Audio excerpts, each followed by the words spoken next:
இயேசுவில் என் அன்பு சகோதர சகோதரிகளே, ஆண்டவர் நாமத்திற்கு சோத்திரம். தினம் ஒரு ஜப வழியாக பேசிக்கொண்டிருப்பது உங்கள் அன்பு சகோதரன் பிரபு.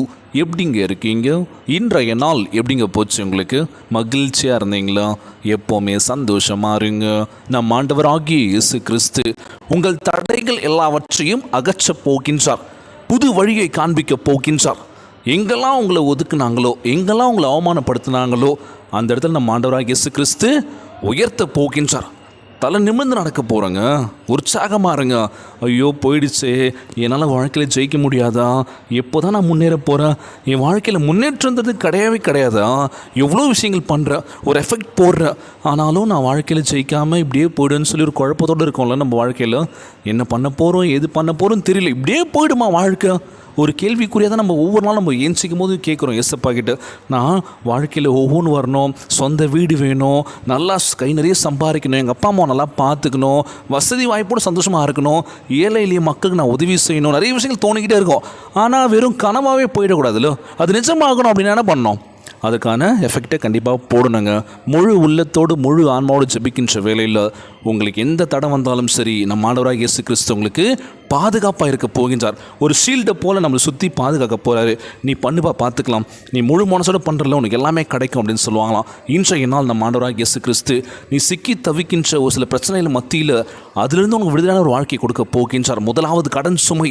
ஐயோ, அந்த கடன் சுமை எப்போ போகுதுன்னு தெரியலையே, கடன் தெரியாதனமாக வாங்கிட்டேன், ஆனால் அது கொடுக்கலன்னு சொல்லி வீட்டு வாசலில் வந்து எங்களை அசிங்கப்படுத்துகிறாங்க, எல்லாருமே பார்க்குறாங்க, எனக்கு ரொம்பவே கஷ்டமாக இருக்குன்னு சொல்லி எத்தனையோ குடும்பங்கள் சொல்லி நம்ம கேள்விப்பட்டிருப்போம். தவறான முடிவுகள் எடுத்திருக்காங்க. அதெல்லாம் வேணாம் ஆண்டவரே, அந்த கடன் சுமையிலிருந்து விடுதலை தாங்கன்னு சொல்லி கேட்க போகிறோம்.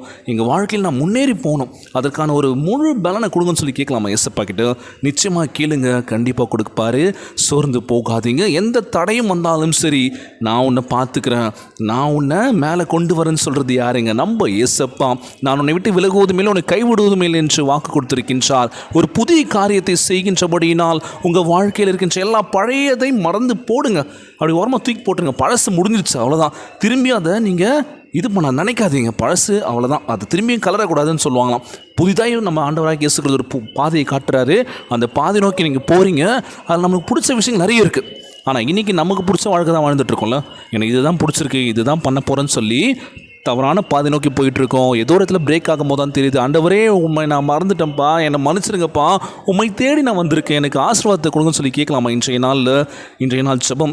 உலகில் வாழ்கின்ற எல்லாருக்கும் நம்ம ஜெபிக்க போகிறோம். முக்கியமாக சொல்ல போனோம் அப்படின்னா, இந்த கடன் சுமையினால் பாதிக்கப்பட்டவங்களுக்காக, குடி பிரச்சனையில் அடிமையாக இருக்கவங்களுக்காக ஜெபிக்க போகிறோம். ஒரு விடுதலையான ஒரு வாழ்க்கையை கொடுங்கன்னு சொல்லி கேட்க போகிறோம். திருமணமானவங்களுக்கு சீக்கிரமாக நல்ல ஒரு குழந்தை பாக்கியத்தை கொடுங்கன்னு சொல்லி கேட்க போகிறோம்.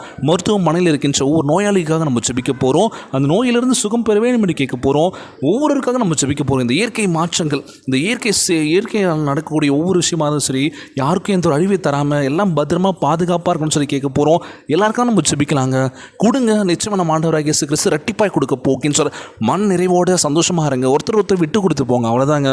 இதுதான் வாழ்க்கையில் நம்ம முன்னேறி செல்வதற்கான ஒரு பாதை. இது நம்மக்கிட்ட எதுவுமே இல்லையே, அடுத்தவன் வச்சுருக்கான்னு சொல்லி அப்படியே பார்த்துட்டு இருக்காதீங்க. அவனை விட நம்ம ஆண்டவராகிய இயேசு கிறிஸ்து மிகப்பெரிய உயரத்துக்கு ட்ரிபிளாக கொடுக்க போகிறாருங்க. அதனால் நம்ம உழைச்சா வாழ்க்கையில் ஜெயிக்கலான்னு சொல்லி இன்றைய நாள் ஜெபம். உலகில் வாழ்கின்ற எல்லாருக்கும் நம்ம ஜெபிக்க போகிறோம். ஜெபத்திற்குள்ளாக பயணிப்போம். எங்களை மிகவும் அதிகமாய் நேசிக்கின்ற அன்புள்ள ஆண்டவராகிய இயேசுவே, இன்றைய நாள் வாக்குறுதி வசனத்திற்காக நன்றி ராஜா. ஆண்டவரே, நீர் புதிதான தொடக்கங்களில் தேவனாக இருப்பதற்காக உம்மை ஸ்தோத்திரிக்கின்றனப்பா. வழி இல்லை என்று காணப்படும் இடத்தில் இன்று நீர் வழியை உண்டாக்குவீர் என்று நம்புகிறேன் ஆண்டவரே. இஸ்ரவேல் ஜனங்களுக்காக நீர் செங்கடலை பிரித்ததைப் போல நாங்கள் சந்திக்கும் இக்கட்டுகள் நடுவாக எங்களை பத்திரமாக நடத்தி செல்ல வேண்டும் என்று கேட்கிற ஏசப்பா. எங்களுக்கு முன்னே இருக்கும் எல்லா இடர்களையும் மேற்கொள்வதற்கான கிருபையை எங்களுக்கு தந்தரல வேண்டும் என்று ஜெபிக்கிற ஆண்டவரே. எல்லா தடைகளையும் அற்புத விதமாக வழியாக மாற்றுவீர் என்று நம்புகிறேன் ஏசப்பா. எங்களை பலப்படுத்துங்க ராஜா.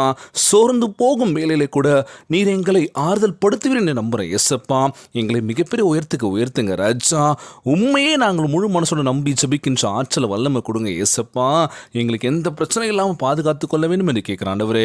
வாழ்வில் வெற்றி பெறுவதற்கான வழியை நோக்கி நாங்கள் போக வேண்டும் என்று கேட்கிறேன் ஏசப்பா. எவ்வளோ இடர்கள் வந்தாலும் சரி, நாங்கள் கீழே விழுந்தாலும் சரி மீண்டும் எழுந்து நாங்கள் ஓட வேண்டும் என்று அந்த சக்தியை கொடுக்க வேண்டும் என்று கேட்குறேன் ஏசப்பா. யார் என்ன சொன்னாலும் கலங்காமல் ஆண்டவரே நீங்கள் இருக்கீங்கன்னு சொல்லி முழு மனசோடு மொய் தேடி வருகின்ற ஒவ்வொரு பிள்ளைகளை பாருங்க ராஜா. இந்த ஜபத்தை கேட்டுக்கொண்டிருக்கின்ற என் அன்பு சகோதர சகோதரிகள், என் அன்பான உறவுகள், வாழ்க்கை இப்படியே முடிஞ்சிடுச்சு, இதுக்கப்புறம் எதுவும் இல்லைன்னு சொல்லி தப்பான முடிவுகள் எடுக்கக்கூடாது ஆண்டவரே. மீண்டும் இருக்குன்னு சொல்லி அவங்களுக்குள்ள ஒரு பலத்தை கொடுங்க ஏசப்பா. நல்ல சிந்தனை கொடுக்க வேண்டும் என்று கேட்குறேன் ஆண்டவரே. எங்கள் வாழ்க்கை நிலைமையை மாற்றுங்கன்னு சொல்லி கண்ணீரும் கவலமாக ஜபிக்கின்ற ஒவ்வொரு பிள்ளைகளை பாருங்கப்பா. இந்த கடன் சுமையினால் பாதிக்கப்பட்ட ஒவ்வொரு குடும்பங்களுக்கும் அந்த கடன் பிரச்சனையிலேருந்து ஒரு விடுதலான ஒரு வாழ்க்கை கொடுக்க வேண்டும் என்று கேட்குறேன் ஏசப்பா. ஒவ்வொருவரையும் ஆசீர்வதிங்க ஆண்டவரே. ஒவ்வொரு குடும்ப உறவுக்குள்ள எந்த பிரச்சனை இல்லாமல் ஒற்றுமையுடன் சமாதானத்தோடு இருக்க வேண்டும் என்று கேட்குறேன் ஏசப்பா. எல்லோரையும் பார்த்துக்கோங்கப்பா. இன்றைய நாள் ஜெபம் இயேசுவின் விலையேற பெற்ற நாமத்தினாலே ஜெபிக்கின்றேன் நல்ல பிதாவே. ஆமேன், ஆமேன். இயேசுவுக்கே புகழ், இயேசுவுக்கே நன்றி. மரியே வாழ்க. God bless you all.